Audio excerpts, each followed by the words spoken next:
إن الحمد لله نحمده ونستعينه ونستغفره ونعوذ بالله من شرور أنفسنا وسيئات أعمالنا من يهدي الله فلا مضل له ومن يضلل فلا هادي له وأشهد أن لا إله إلا الله وحده لا شريك له وأشهد أن محمدا عبده ورسوله أما بعد فإن أصدق الكلام كتاب الله وخير الهدي هدي محمد صلى الله عليه وآله وسلم وشر الأمور محدثاتها وكل محدثة بدعة وكل بدعة ضلالة وكل ضلالة في النار.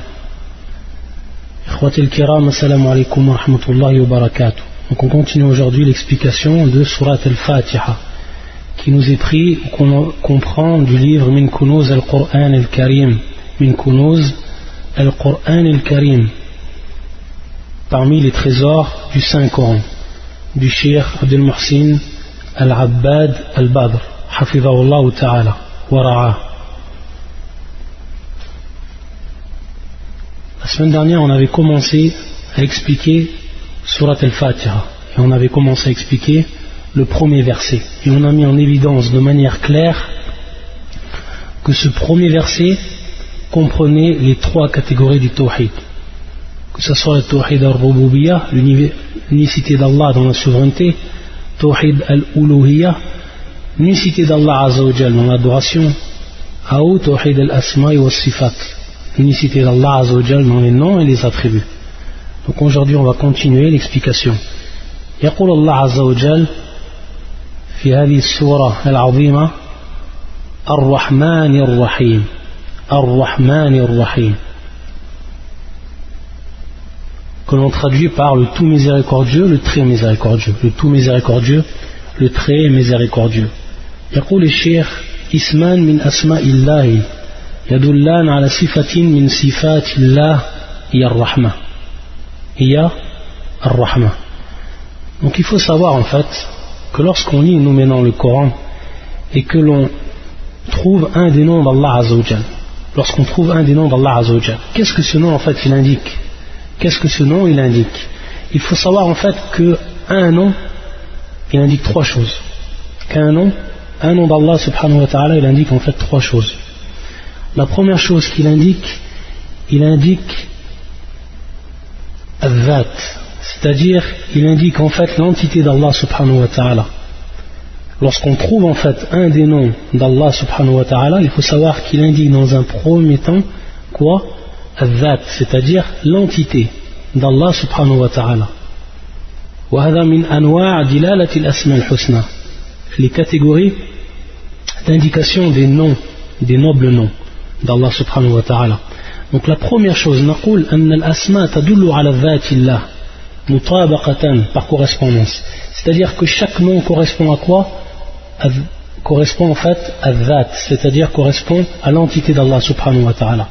Donc lorsque je dis Ar-Rahman Ar-Rahim, le premier nom correspond à quoi? À l'entité d'Allah, le deuxième nom correspond à l'entité d'Allah kadhalik.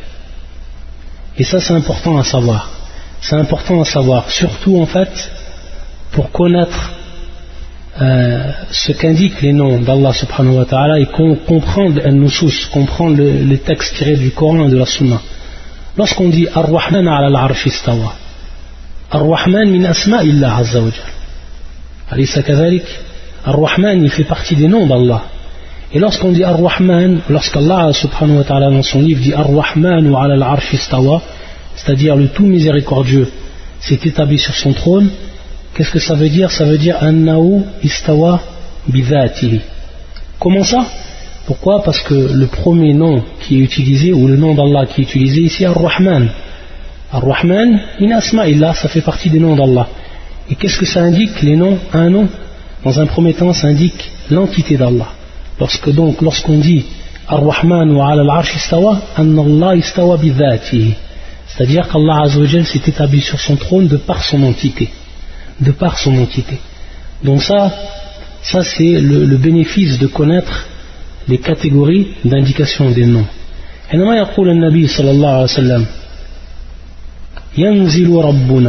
ينزل ربنا قال ربنا War-Rabb min asma'illah. C'est-à-dire, le Seigneur fait partie, le Seigneur qui est la traduction du nom Ar-Rabb, il fait partie en fait des noms d'Allah. حينما يقول النبي صلى الله عليه وسلم ينزل ربنا, c'est-à-dire notre Seigneur descend. Qu'est-ce que ça veut dire? Ça veut dire Rabbuna yani yanzilu bidhati, c'est-à-dire qu'il descend de par son entité. Pourquoi? Parce que son nom, dans un premier temps, il indique quoi? Un des noms d'Allah, et tous les noms d'Allah, ils indiquent dans un premier temps l'entité d'Allah subhanahu wa ta'ala. Donc ça c'est le premier point à savoir. Donc lorsque Allah Azza wa Jalla yaqul fi surat al-Fatiha Ar-Rahman et Ar-Rahim, on sait que ça indique, ces deux noms vont indiquer dans un premier temps l'entité d'Allah par correspondance, mutabaqatan, par correspondance. Ensuite la deuxième chose qu'il indique, le nom, et c'est ce que nous indique en fait le shirk, c'est ce qui nous met en évidence le shirk, yadullan yaqul ala sifatin min sifatillah hiya ar-rahma, c'est-à-dire que la deuxième catégorie d'indication c'est quoi? C'est que le nom il indique l'attribut, c'est que le nom il indique l'attribut, chaque nom va indiquer un attribut, ça c'est automatique, et non l'inverse bien sûr, et non l'inverse. Ala kulli hal, chaque nom indique un attribut. Ici on a quoi comme nom?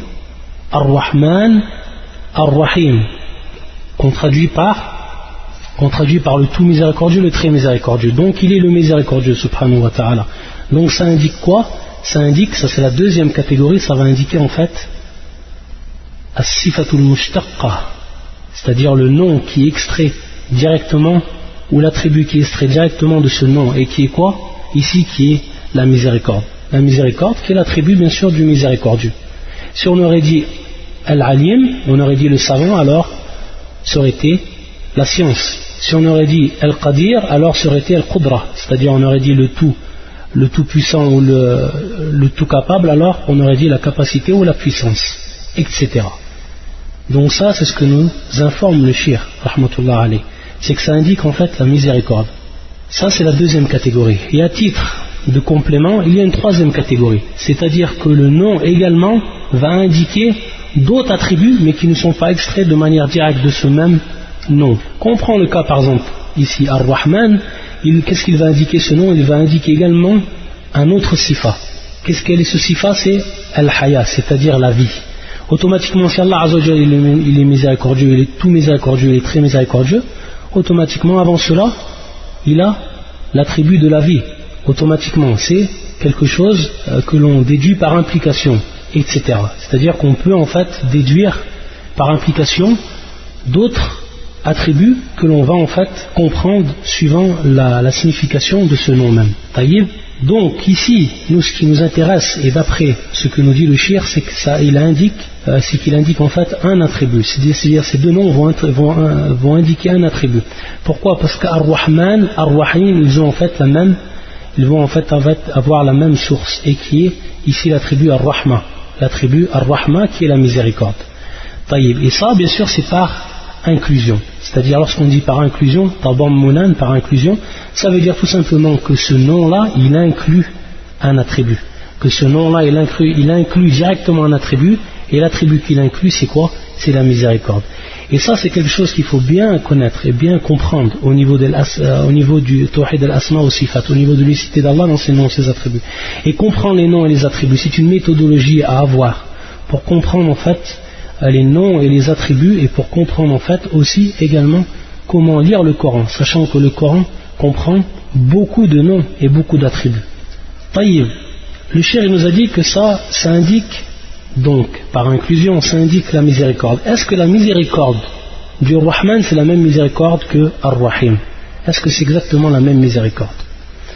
En fait, les savants par rapport à ça, lorsqu'ils expliquent et lorsqu'ils détaillent, ils disent que Rahmatur Rahman mukhtalifa an Rahmatir Rahim. C'est pour ça qu'à partir de là, ils vont donner en fait des indications et des significations. Donc ils nous disent tout simplement que la miséricorde du Rahman, c'est pas la même miséricorde que Ar-Rahim, même si elle revient à la miséricorde de façon générale. فيقولون أن الرحمن هي الرحمة الواسعة, c'est-à-dire la grande miséricorde, la vaste miséricorde. La miséricorde du nom Ar-Rahman, c'est la vaste miséricorde. Cette miséricorde-là qui va atteindre le musulman comme il va atteindre, ou comme elle va, c'est-à-dire la miséricorde, comme elle va atteindre le musulman, elle va atteindre également le mécréant dans cette dunya. Le mécréant dans cette dunya. Ne vois-tu pas en fait que le mécréant, yatamatta, c'est-à-dire qu'il jouit des enfants, il jouit des biens, il jouit de l'argent, etc. C'est une jouissance qu'il prend durant cette vie. Et ça vient d'où? Ça vient de la miséricorde d'Allah subhanahu wa ta'ala. Malgré qu'il lui associe, malgré qu'il l'insulte, malgré cela, Allah azza wa jal, de par sa miséricorde, il lui donne jouissance dans cette vie d'ici-bas. Ça fait partie de Rahmatur Rahman. Rahmatur Rahman, c'est-à-dire la miséricorde du Ar-Rahman, du nom d'Allah subhanahu wa ta'ala, Ar-Rahman. Par contre, Ar-Rahim, fayaqulun rahmatun wasila, c'est-à-dire en fait une miséricorde qui va advenir pour les croyants le jour du jugement. Pour les croyants le jour du jugement. Donc on voit ici que ça va être une miséricorde qui va être spécialement pour qui? Pour les croyants, et quand? Le jour du jugement. Pourquoi? Parce que ce jour-là, bien sûr, le croyant il aura besoin de la miséricorde d'Allah subhanahu wa ta'ala.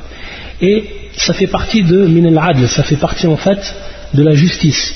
Qu'Allah a fait une miséricorde qui ne va pas être la même miséricorde, c'est-à-dire qu'Allah a fait une miséricorde aux mécréants qui ne va pas être la même miséricorde qu'il a fait aux croyants, ou vice-versa.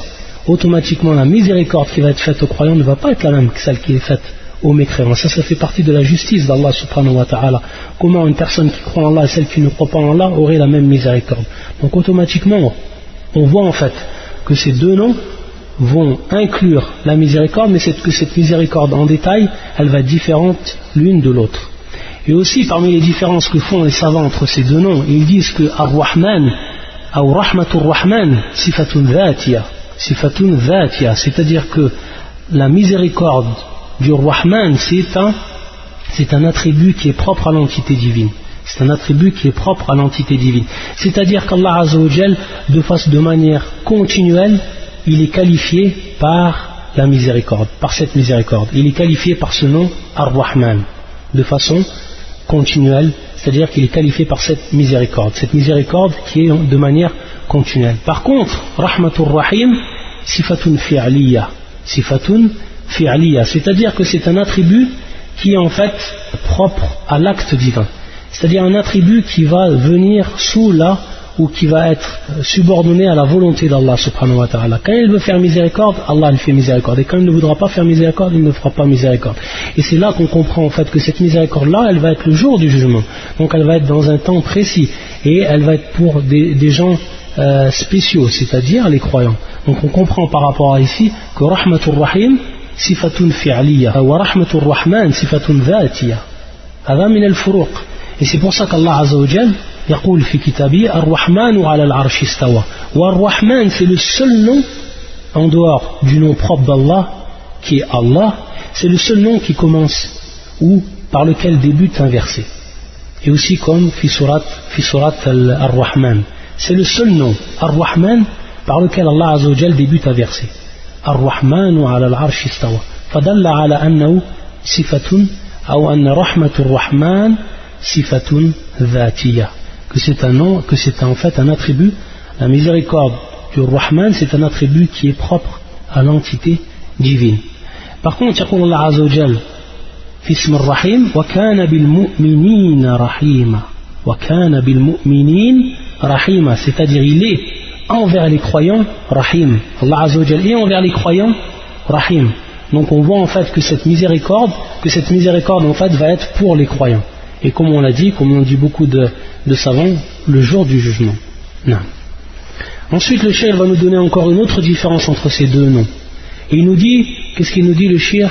War-Rahman min al-asma allati la tutlaq illa ala Allah. War-Rahim ja'a fi al-Qur'an itlaquhu ala ghayrihi. قال الله عز وجل في نبي محمد صلى الله عليه وآله وسلم لقد جاءكم رسول من أنفسكم عزيز عليه ما عنتم حريص عليكم بالمؤمنين رؤوف رحيم.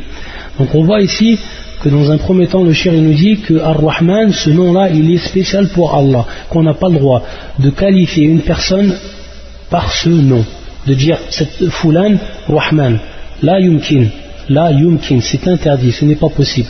Alors que Ar-Rahim, le terme Ar-Rahim ou le nom Rahim, il est possible de dire qu'une personne est Rahim, c'est-à-dire miséricordieux. Donc c'est une différence qu'il y a à faire entre ces deux noms. Et le cheikh il est venu par un verset qui nous a cité, par le verset qui nous a cité. Et c'est le verset 128 et qui se trouve sur Surat At-Tawbah, qui est un dalil pour dire en fait que ce nom est utilisé dans le cas d'un être humain. Et ici en l'occurrence le prophète sallallahu alayhi wa sallam. Donc le sens de la traduction de ce verset, certes un messager pris parmi vous est venu à vous, auquel pèsent lourd les difficultés que vous subissez, qui est plein de sollicitude pour vous, qui est compatissant et miséricordieux envers les croyants. Et miséricordieux envers les croyants. Bil mu'minina ra'ufur rahim. Ça, c'est les attributs qu'a donné à son prophète. Allah subhanahu wa ta'ala, qu'a donné Allah à son prophète. Donc voilà pour ce qui est le verset Ar-Rahman et Ar-Rahim. Et bien entendu, on s'aperçoit encore une autre fois qu'ici, Ithbat Tawhid al-Asma wa Sifat. C'est-à-dire que dans ce verset, il y a en fait quoi? Il y a en fait l'attestation de l'unicité d'Allah Azza wa Jalla dans ses noms et ses attributs. Ensuite, يقول الله سبحانه وتعالى مالك يوم الدين مالك يوم الدين. يقول الشيخ يدل على توحيد الربوبية والله سبحانه وتعالى رب كل شيء ومليكه له ملك السماوات والأرض وما بينهما ومالك الدنيا والآخرة. C'est-à-dire ici qu'Allah Azza wa Jalla nous dit maître du jour de la rétribution, c'est-à-dire مالك يوم الدين. Donc en fait le jour de la rétribution va être ici annexé au maître, c'est-à-dire qu'il est ce jour-là le maître, Allah subhanahu wa ta'ala. Est-ce qu'il est le maître aussi fi dunya? Tab'an. Allah Azza wa Jalla il est le maître dans cette dunya, c'est à lui qu'appartient en fait la royauté, que ce soit dans cette dunya ou dans fil akhirah. Simplement pourquoi en fait Allah subhanahu wa ta'ala a spécifié ce jour-là en disant qu'il est le maître. يعني قال مالك يوم الدين. Il n'a pas dit مالك يوم الدين و الدنيا. قال مالك يوم الدين. Tout simplement, al-hikmatu fi dhalik, c'est-à-dire la sagesse dans cela, c'est que dans cette dunya, comme nous l'explique le shir, c'est que dans cette dunya en fait, il y a des gens qui se prennent pour des maîtres absolus. Et que certaines personnes qui les suivent les prennent pour telles. Et ça c'est du zulm, ça c'est de l'injustice. Par contre ça existe durant cette vie, durant cette dunya. Alors que dans l'au-delà, Yawm ad-Din, le jour de la résurrection, ça n'existera pas, impossible. C'est-à-dire que ce jour-là, comme يقول الشيخ في ذلك اليوم يخضع الجميع لرب العالمين بخلاف الدنيا. C'est-à-dire que durant ce jour-là, le jour du jugement, tous se soumettront et tous seront humiliés devant Allah subhanahu wa ta'ala sans exception, et personne ne pourra faire apparaître en fait ce zulm qu'ils ont fait apparaître, cette injustice qu'ils ont fait apparaître durant la vie d'ici-bas. Donc c'est pour ça que Allah Azza wa Jalla qala huna maliki yawmiddin, qu'il a spécifié qu'il est le maître le jour de la rétribution, le jour de la rétribution, yawmiddin. Et c'est pour ça qu'on trouve dans cette vie d'ici-bas, il nous donne un exemple. Il nous a donné un exemple, l'exemple de qui? De celui qui a dit ana rabbukumul a'la, Allah musta'an. قال هذا الرجل أنا ربكم الأعلى. Il a dit je suis votre Seigneur le Très-Haut. Qui c'est qui a dit ça? Pharaon, qui arrivait à un point de dire qu'il est le Seigneur le Très-Haut, qu'il est le Seigneur le Très-Haut. Il a dit ça amam al-mala, c'est-à-dire devant l'assemblée. ويقول كذلك يا أيها الملأ ما علمت لكم من إله غيري. يقول, c'est-à-dire il dit devant son assemblée, je ne connais pas pour vous une autre divinité que moi. Je ne connais pas pour vous une autre divinité pour moi. La personne qui s'est pris pour une divinité, la personne qui s'est pris pour un Seigneur, alors qu'Allah Azza wa Jalla l'a enfoui sous la mer, subhanahu wa ta'ala, pour lui montrer en fait la puissance, subhanahu wa ta'ala, qu'il détient, subhanahu wa ta'ala. Donc dans cette vie d'ici-bas, on voit ces gens-là qui apparaissent et qui se prennent en fait pour des maîtres absolus, alors que fil akhira, ça c'est une chose qui sera impossible. C'est une chose qui sera impossible. ويقول الله عز وجل لله ملك السماوات والأرض وما فيهن وهو على كل شيء قدير تبارك الذي بيده الملك وهو على كل شيء قدير قل من بيده ملكوت كل شيء وهو يجير ولا يجار عليه إن كنتم تعلمون سيقولون لله قل فأنا تسحرون. Donc dans ces versets, Allah Azza wa Jalla nous met en évidence sa royauté subhanahu wa ta'ala. Il nous met en évidence de façon claire et nette sa royauté. Yaqul, parmi les traductions du sens des versets, il dit qui détient dans sa main la royauté absolue de toute chose et qui protège et n'a pas besoin d'être protégé, dites si vous le savez. Ils diront Allah, dit comment donc se fait-il que vous soyez ensorcelés, c'est-à-dire au point de ne pas croire en lui, alors qu'il a dit auparavant béni soit celui dans la main de qui est la royauté et il est omnipotent. Et il a dit subhanahu wa ta'ala, à Allah seul appartient le royaume des cieux, de la terre et de ce qu'il renferme et il est omnipotent. Tous ces versets que le cheikh nous a cités et dont on a cité la traduction du sens des versets, alors nous prouvent de façon claire et nette que al-mulk lillah fi dunya wal akhirah. Al-mulk lillahi fi dunya wal akhirah, c'est-à-dire que la royauté d'Allah Azza wa Jal, elle est pour lui uniquement, dans cette vie d'ici-bas et dans l'au-delà.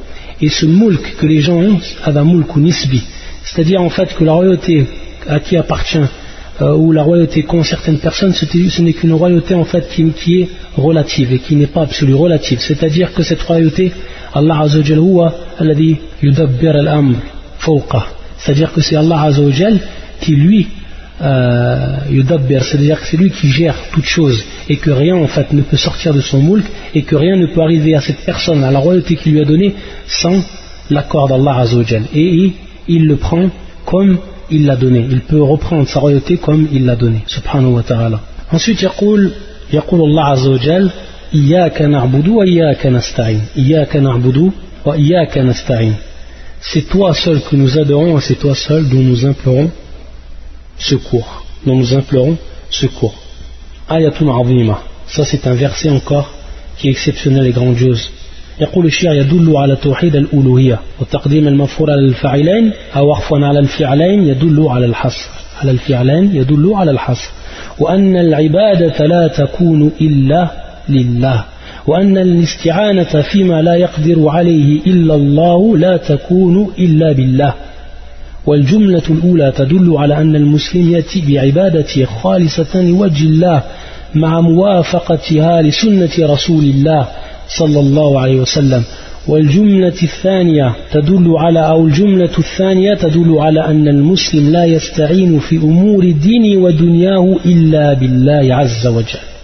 Il nous dit tout simplement le cheikh que ce verset nous indique l'unicité d'Allah Azza wa Jal dans l'adoration. Tawhid al-uluhiyya ou tawhid al-ibada, comme on l'a vu, ces deux termes qui sont employés. Il faut savoir en fait au niveau de la langue arabe qu'il y a des règles bien sûr.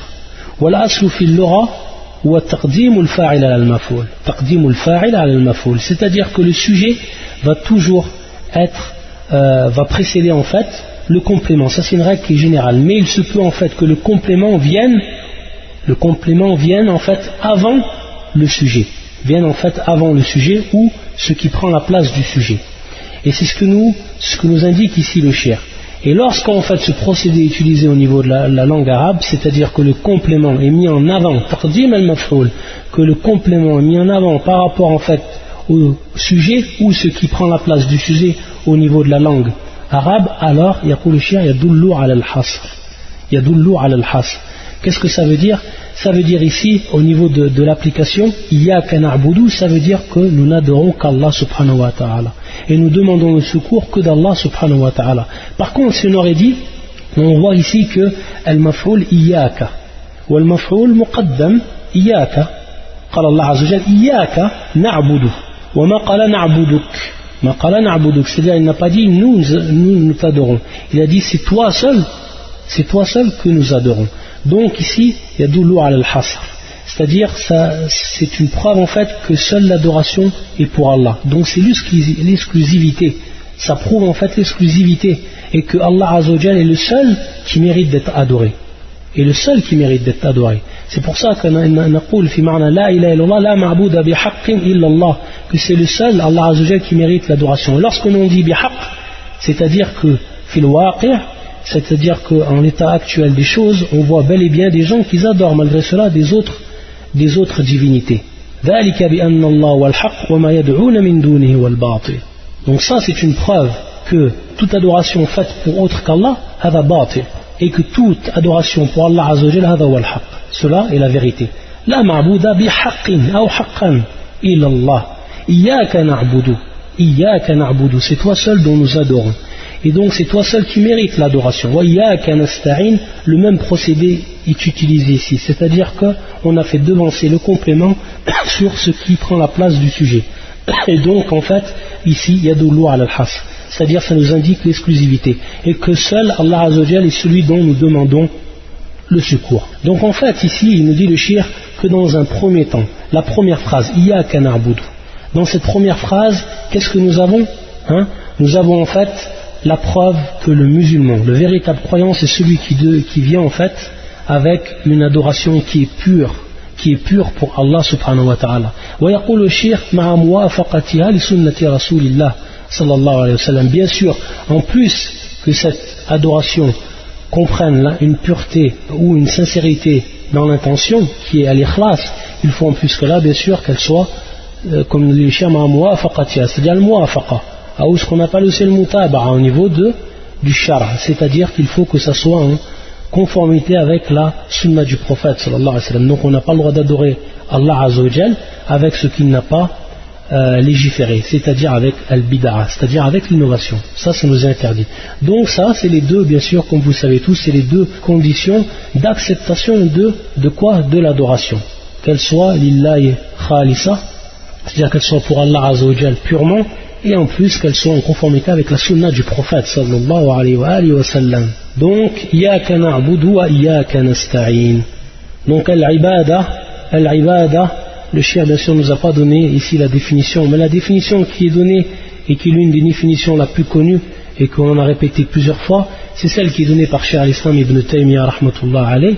فيقول العبادة اسم جامع لكل ما يحب الله ويرضاه من قول وفعل أو من أقوال وأفعال ظاهرة وباطنة, c'est-à-dire que c'est un nom qui englobe tout ce qu'Allah Azza wa Jal aime et il agrée, que ce soit des actes ou des paroles, et que ces actes et ces paroles soient apparentes ou soient cachées, qu'elles soient apparentes ou soient cachées. Ça c'est la meilleure définition qui a été donnée par un des savants qui est Cheikh al-Islam ibn Taymiyyah. Cette définition que l'on trouve fi kitab al-ubudiyya.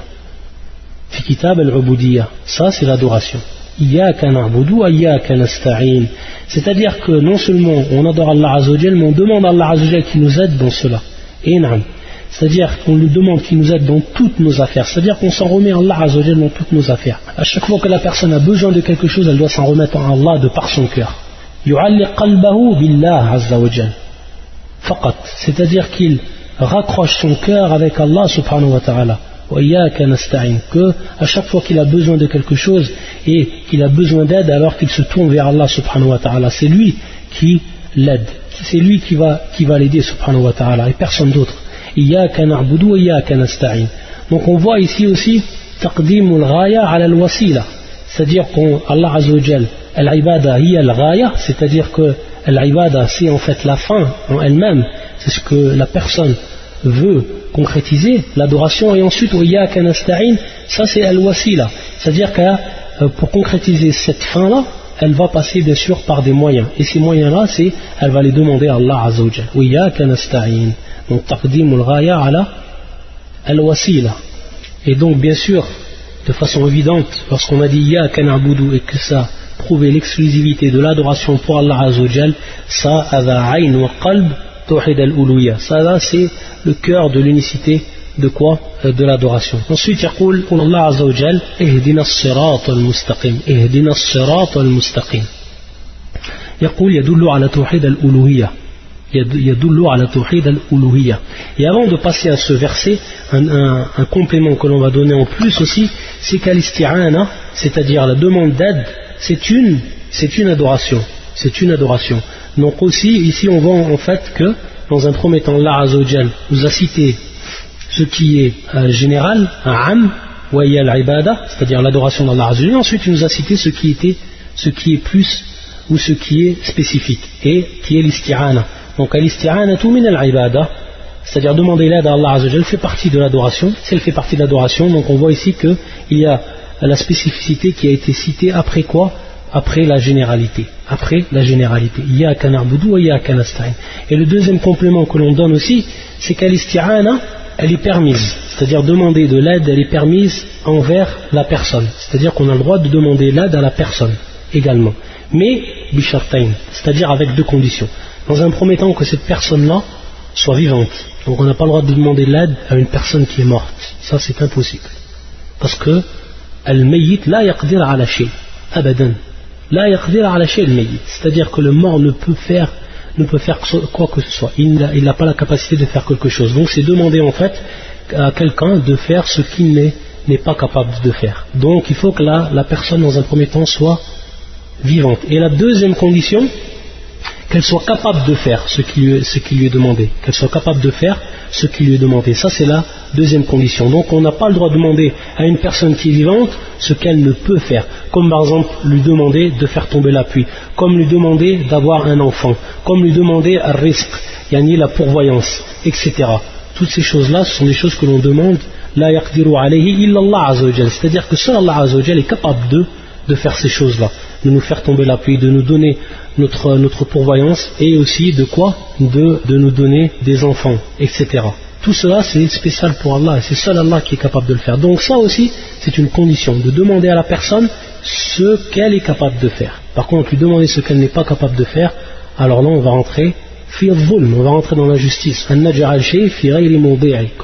mette une chose dans ce qui n'est pas son emplacement. Ici c'est talab al-awn, c'est-à-dire al-isti'ana, demander l'aide. Ensuite, yaqul Allah Azza wa Jal, ihdina as-sirat al-mustaqim, c'est-à-dire guide-nous dans le droit chemin.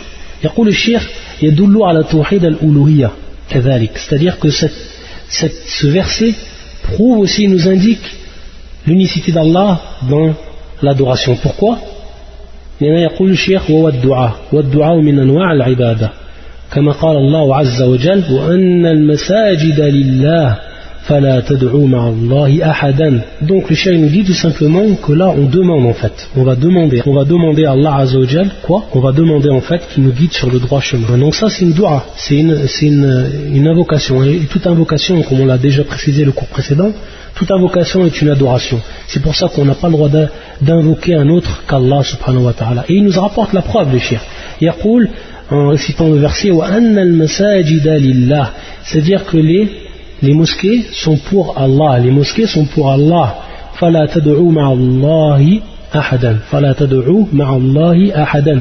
C'est-à-dire n'invoque pas avec Allah un autre que lui. Donc ça c'est une preuve en fait que dans un premier temps l'invocation est une adoration, et dans un deuxième temps que c'est donc invocation, on a le droit que de la diriger vers Allah subhanahu wa ta'ala, c'est-à-dire que de la concrétiser dans le droit d'Allah uniquement. ويقول الشيخ وهذا الدعاء مشتمل على أعظم مطلوب للعبد هو الهداية إلى الصراط المستقيم. سبحان الله. Il nous dit le cheikh en fait que cette dua elle comprend ce qui va être le plus demandé, ce qui est le plus grandement demandé par al-abd, par le serviteur. Pourquoi? Parce que lorsque la personne demande guide-moi sur le droit chemin et qu'Allah Azza wa Jal waffiquhu, c'est-à-dire qu'il lui accorde cette guidance, alors il n'a plus rien à craindre. La personne qui est bien guidée et qu'Allah Azza wa Jal lui a accordé cette guidance, alors il n'a plus rien à craindre. Il n'a plus rien à craindre. Donc c'est pour ça que cette invocation qui va être en fait considérée comme la plus grande et qui va comprendre le bien de la vie d'ici-bas et le bien de l'au-delà, le bien de la vie d'ici-bas et le bien de l'au-delà. Et il nous dit en fait que demander cette guidance-là, c'est ce qu'il y a de plus important. Et c'est même encore plus important que du fait de demander notre nourriture et notre boisson. Pourquoi? Parce qu'il nous explique le cheikh que la nourriture et la boisson, c'est simplement en fait ce qu'on a besoin dans cette dunya. Yaqul zadu hayati al-faniya, c'est-à-dire ce que nous avons besoin durant cette vie d'ici-bas, cette vie en fait qui va s'arrêter. Alors qu'al-hidayatu ila as-sirat al-mustaqim c'est-à-dire que cette guidance que l'on demande à Allah subhanahu wa ta'ala, c'est celle en fait que l'on va avoir dans la vie qui sera une vie éternelle, baqiya, une vie qui va rester et qui sera éternelle. Et il nous dit, le cheikh, c'est aussi important de le comprendre lorsqu'on cite à chaque fois dans notre prière cette dua, هذا الدعاء على الطلب الثبات على الهداية الحاصلة وعلى الطلب المزيد من الهداية. Ça aussi c'est important. Il va nous citer des versets par rapport à ça, le cheikh. C'est-à-dire que non seulement on demande qu'il nous guide, mais on demande aussi dans un deuxième temps al-thabat, que nos pas soient affermis sur quoi? Sur cette guidance. Non seulement lorsque la personne, Allah Azzawajal l'a guidée, elle demande que Allah Azzawajal, il demande à Allah, cette personne, qu'Allah Azzawajal lui affermisse ses pas sur cette voie-là, qu'elle ne le fasse pas dévier. Et il nous dit même wa ala talab al-mazid, c'est-à-dire qu'on demande toujours plus. On aura toujours besoin de cette guidance. Et toujours, il faut la demander à Allah et il faut demander toujours plus. C'est-à-dire que cette guidance-là, elle a des degrés bien sûr, et qu'il faut que l'on atteigne le plus de degrés possible. Que ce soit par rapport à cette vie d'ici-bas, afin que l'on atteigne les plus hauts degrés dans l'au-delà, fil jannati. Et à partir de là, il nous donne des versets de shir. Yaqul Allah Azza wa Jal walladhina ihtadaw zadahum huda wa atahum taqwahum. Ça c'est fi surat Muhammad, le verset 17. Le verset 17. Et la traduction c'est: quant à ceux qui se mirent sur la bonne voie, il les guida encore plus et leur inspira leur piété. Hada wa shahid, il les guida encore plus. C'est pour ça que natlub al-mazid min al-hidayah. Non seulement la personne peut être sur la bonne voie et sur la guidance, et qu'ils suivent la voie authentique, as-sirat al-mustaqim, lakin yasal al-mazid, c'est-à-dire qu'il demande encore plus. Et ça c'est une preuve encore dans ce verset. Quant à ceux qui se mirent sur la bonne voie, il les guida encore plus. Il les guida encore plus. Zadahum huda. Un autre verset qui nous donne aussi le shir. Innahum fityatun amanu bi rabbihim wa zidnahum huda. C'est-à-dire, bien sûr, il parle par rapport aux gens de la caverne. Ashabul Kahf. Ashabul Kahf. Ce sont des jeunes gens qui croyaient en leur Seigneur. Ils ont cru en leur Seigneur. Ils ont quitté leur peuple qu'ils associent à Allah Azza wa Jal. Et ils ont cru en leur Seigneur. Ils ont été sur la bonne voie. Qu'est-ce qu'il dit Allah Azza wa Jal? En informant son prophète, ce sont des jeunes gens qui croyaient en leur Seigneur. Et nous leur avons accordé les plus grands moyens de se diriger dans la bonne voie. De se diriger dans la bonne voie. Et yaqul Allah Azza wa Jal wa yazidullahu alladhina ihtadaw huda. Ça c'est encore une preuve. Allah accroît la rectitude de ceux qui suivent le bon chemin. Allah accroît la rectitude de ceux qui suivent le bon chemin. Donc non seulement quand on demande al-hidayah, on demande l'origine de cette guidance, mais on demande aussi al-mazid, on demande toujours plus sur cette guidance-là. Et aussi il faut savoir qu'al-hidayah ici, naqul ihdina as-sirat al-mustaqim. Et en fait il faut savoir qu'au niveau d'al-hidayah, c'est-à-dire au niveau de la guidance, il y a en fait deux catégories. Et la première catégorie, c'est ce qu'on appelle al-hidayatu tawfiqiyya. Tawfiq min Allah Azza wa Jal. Hadi al-hidayatu tawfiqiyya. Ça, c'est la première catégorie de la guidance. Et cette guidance-là, c'est Allah Azza wa Jal qui la donne. C'est Allah Azza wa Jal qui la donne. Et la deuxième catégorie, c'est ce qu'on appelle al-hidayatu al-irshadiyya. Al-hidayatu al-irshadiyya. Et cette deuxième guidance, c'est une guidance qui appartient à Allah également, mais aussi qui appartient en fait également aux hommes et aux prophètes et à tous ceux qui montrent en fait la bonne voie. Donc c'est pour ça qu'on dit hidayatun irshadiyya. Eux simplement en fait les prophètes, qu'est-ce qu'ils font? Ils nous ont montré le bon chemin. Donc le fait qu'ils nous ont montré le bon chemin, ils nous ont en fait guidés sur cette voie-là. De par quoi? De par le fait qu'ils nous ont montré, qu'ils nous ont indiqué le bon chemin. Donc ça c'est du irshad, ce qu'on appelle l'irshad. Et ça c'est aussi une forme et une catégorie de la guidance. Par contre, al-hidayatu tawfiqiyya hadha biyadillahi azza wa jal.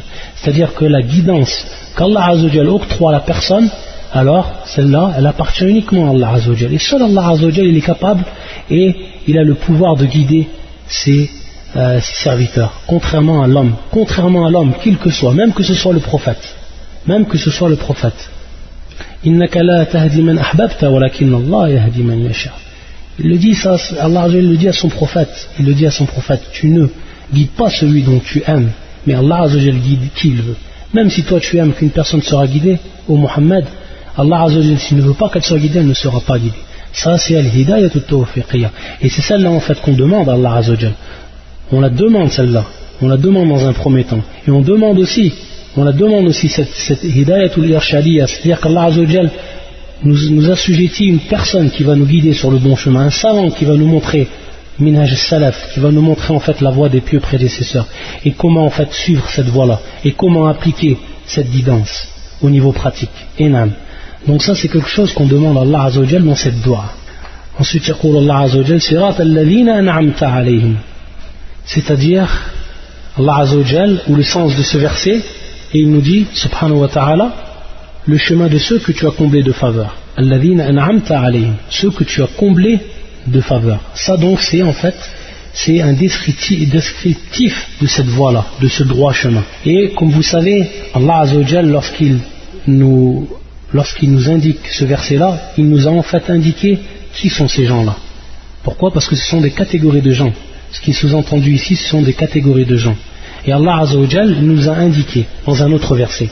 Donc à partir de là, il y a un point que l'on peut dire, c'est qu'il faut savoir que le Coran en fait, yani tafsir al-Qur'an, c'est-à-dire l'exégèse ou l'explication, le tafsir du Coran se fait en fait bimarahil, se fait en fait par étapes.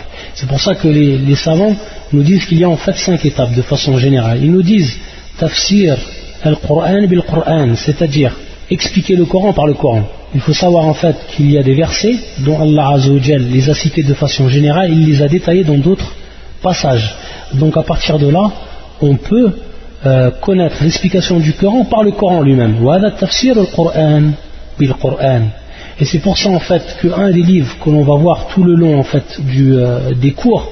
Pourquoi? Parce que le Cheikh Abdel Mohsen Al-Abbad, il a eu un de ses cheikhs qui s'appelait Cheikh Mohamed Al-Amin, le Mauritanien, le grand savant, celui qui est le Al-Mufassir du Coran, ou Al-Usuli, c'est-à-dire le grand explicateur du Coran, et qui a écrit son livre qui s'appelle Adwa'ul Bayan, fi tafsir al-Qur'an bil-Qur'an, Adwa'ul Bayan, c'est-à-dire les lumières, al-Bayan, les lumières de al-Bayan, c'est-à-dire de l'explication, etc. Et en fait, ce livre-là, le Cheikh, tout le long de son livre, Min Kunuz al-Qur'an, il va revenir à ce livre-là, il va revenir en fait à ce tafsir. Et le Cheikh, il faut savoir, Cheikh Abdel Mohsin, qu'il a été un élève de Cheikh Mohamed Al-Amin. C'est pour ça qu'on va voir dans le livre, lorsqu'il nous dit, Qala Sheikhuna, Cheikh Mohamed Al-Amin Al-Shanqiti, rahimahullah. Pourquoi? Parce qu'il est étudié auprès de lui. Et il va beaucoup revenir, pourquoi? Parce que c'est un livre qui est fabuleux et magnifique. C'est-à-dire un livre où le Cheikh, en fait, il expliquait le Coran par le Coran.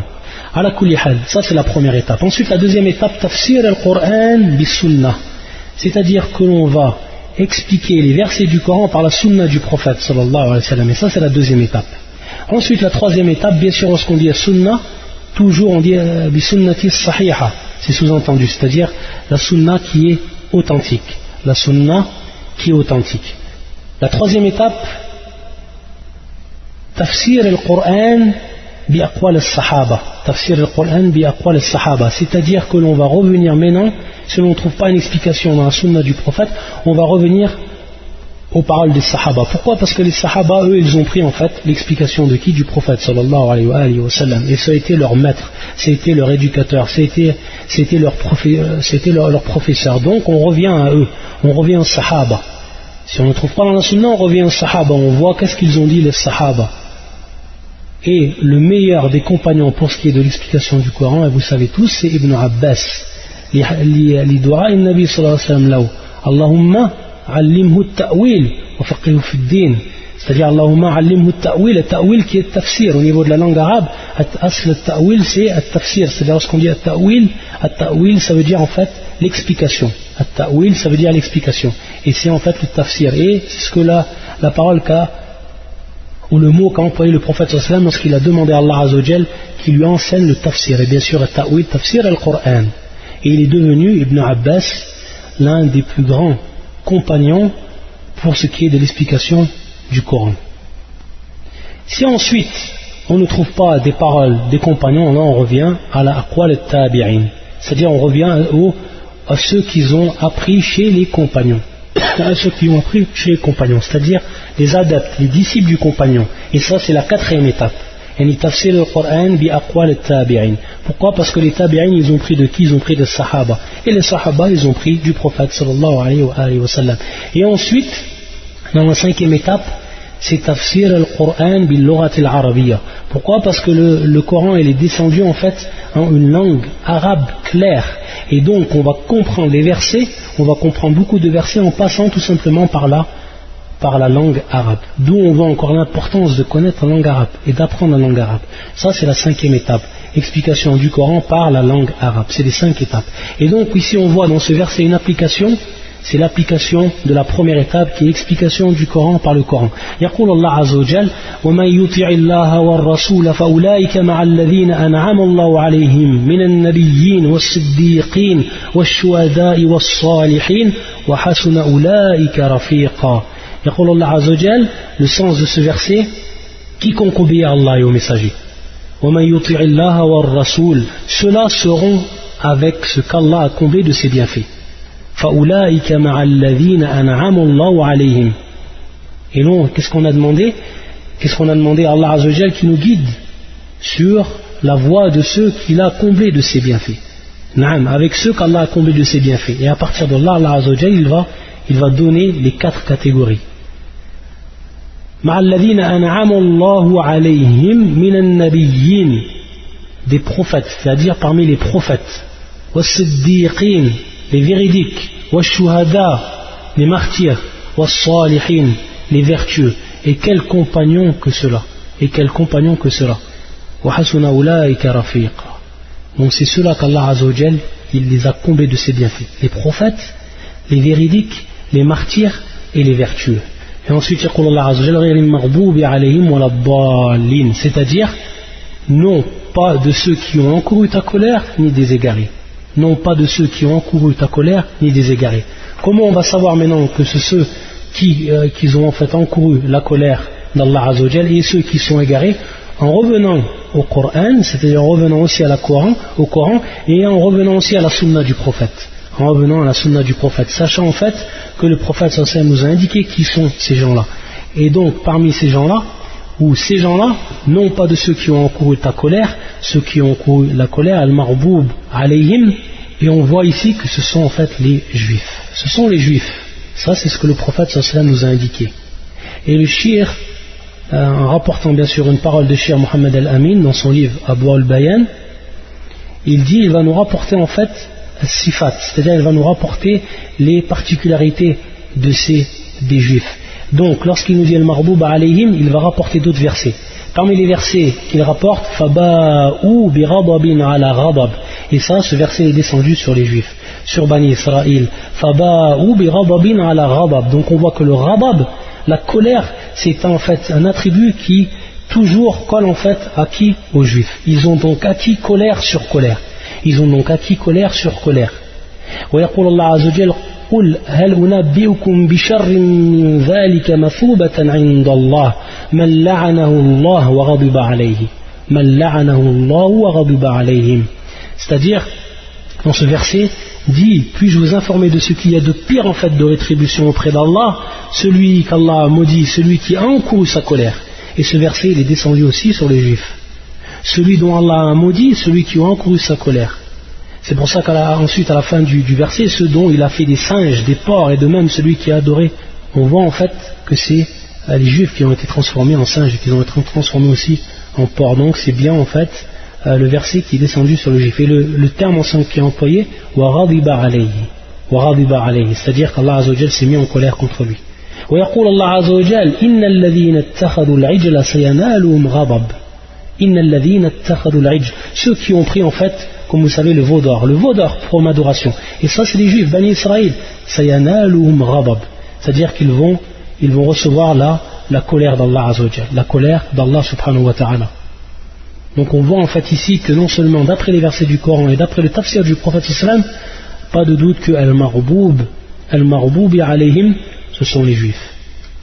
Et le hadith est rapporté par l'imam al-Tirmidhi, et c'est un hadith qui est aussi authentifié par l'imam al-Albani fi silsilat al-sahiha. Le hadith c'est le numéro 3263, ça c'est fi silsilat al-sahiha et Cheikh al-Albani rahmatullah alayhi.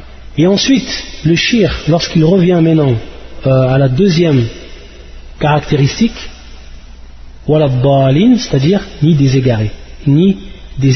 Et les égarés ici, ce sont en fait les chrétiens. An-Nasara. Et il nous rapporte encore un verset, le cheikh rahmatullah alayhi, yani cheikh Mohammed al-Amin, وَلَا تَتَّبِعُوا أَهْوَاءَ قَوْمٍ قَدْ ضَلُّوا مِنْ قَبْلِ وَأَضَلُّوا كَثِيرًا وَضَلُّوا عَنْ سَوَاءِ السَّبِيلِ. Qu'est-ce que veut dire ce verset? Dis aux gens du livre, c'est-à-dire le début du verset, dit aux gens du livre, n'exagérez pas en votre religion, s'opposant à la vérité. Ne suivez pas les passions des gens qui se sont égarés avant cela, qui ont égaré beaucoup de monde et qui se sont égarés du chemin droit. C'est Surat al-Ma'idah et c'est le verset 77. Et ne suivez pas les passions des gens qui se sont égarés. Donc on voit ici le terme qawmin qad dallu. Donc on voit que c'est le dalal, c'est l'égarement. Et ceux qui sont égarés avant cela, qui ont égaré beaucoup de monde et qui se sont égarés du droit chemin. Et ça, ce verset, il est descendu sur Al-Nasara. Il est descendu particulièrement sur qui?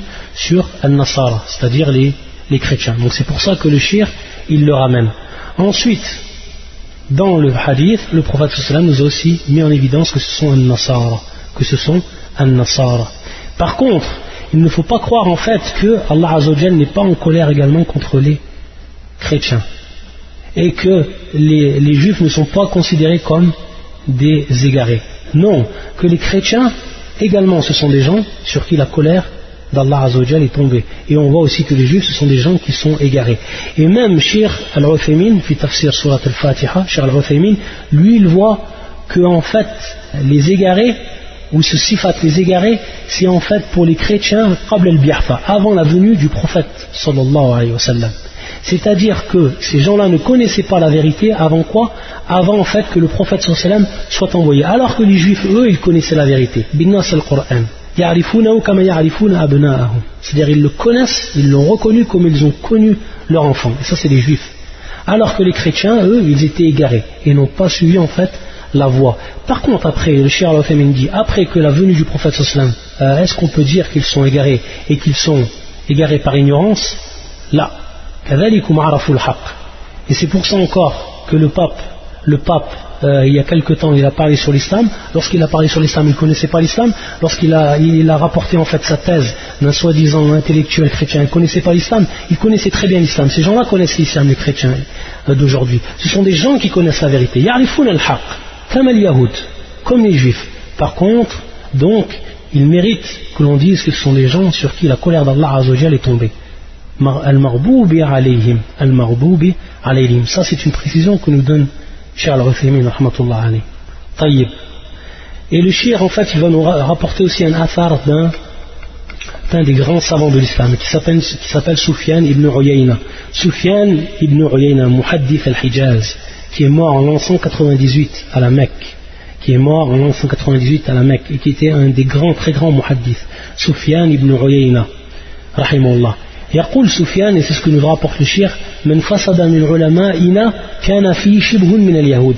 من فسد من علمائنا كان فيه شبه من اليهود ومن فسد من عبادنا كان فيه شبه من النصارى.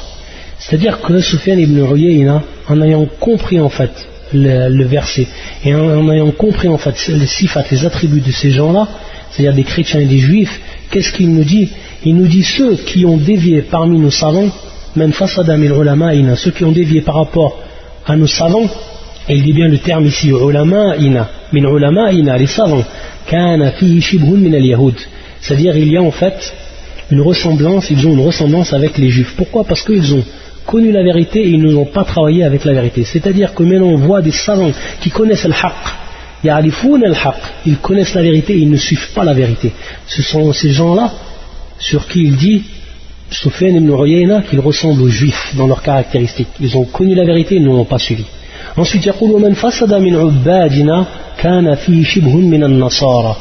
c'est-à-dire ceux qui ont dévié parmi nos adorateurs. Donc on voit maintenant le terme qui est employé min ubbadina, et qui sont les adorateurs. Min ubbadina kana fi shibhun min an-nasara. C'est-à-dire il y a en eux une ressemblance avec qui?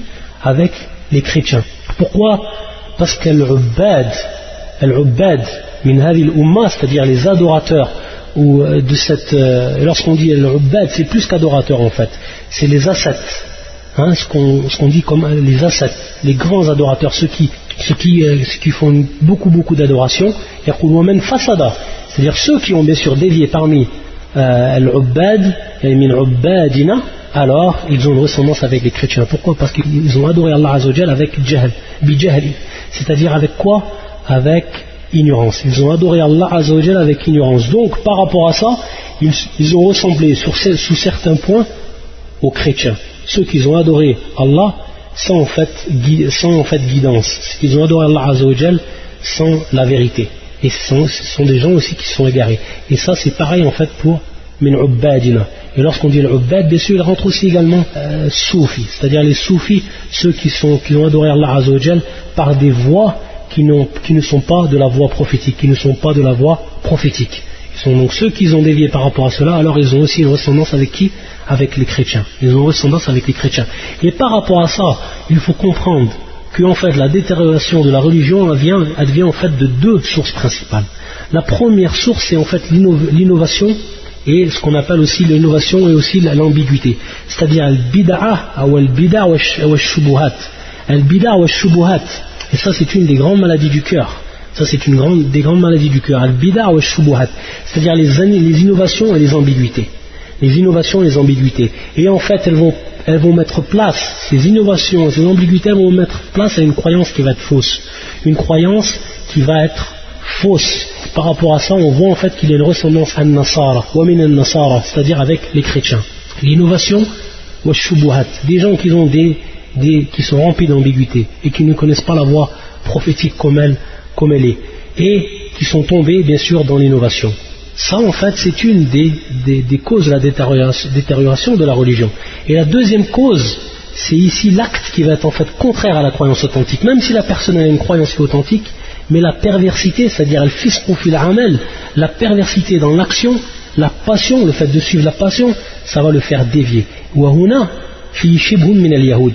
Et c'est pour ça que Sufyan ibn Uyayna qala man fasada min ulama'ina. Et c'est ce que l'on voit en fait chez des savants. Des savants qui en fait, certains que l'on qualifie comme mufti al-fussaq, c'est-à-dire ceux qui donnent des fatwas aux pervers. Et donc on voit que ces gens-là, ils ont connu la vérité, mais ils ne l'ont pas appliquée. Pourquoi? De par leur perversité, de par leur perversité dans l'action, et par le fait qu'ils ont suivi la passion, ils ont délaissé al-haq.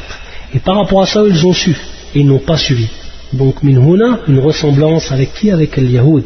Shibhun min al-yahoud, comme qala Sufyan ibn Uyayna. On va s'arrêter pour aujourd'hui, pour le cours, ça fait 1 heure maintenant, et on continuera, Inch'Allah, il reste très peu, il vous reste simplement certaines en fait fawaïd, certains bénéfices à donner encore par rapport à Surat al-Fatiha, et on commencera fi Surat al-Baqarah.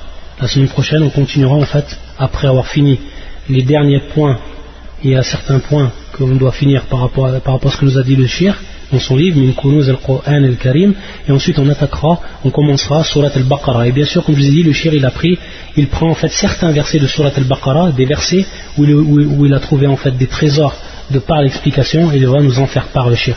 Exactement, il y a en fait 22 passages, c'est-à-dire qu'on va étudier 22 passages de Surat al-Baqarah. Subhanakallahumma bihamdika ashhadu an la ilaha illa anta astaghfiruka wa atubu ilayk.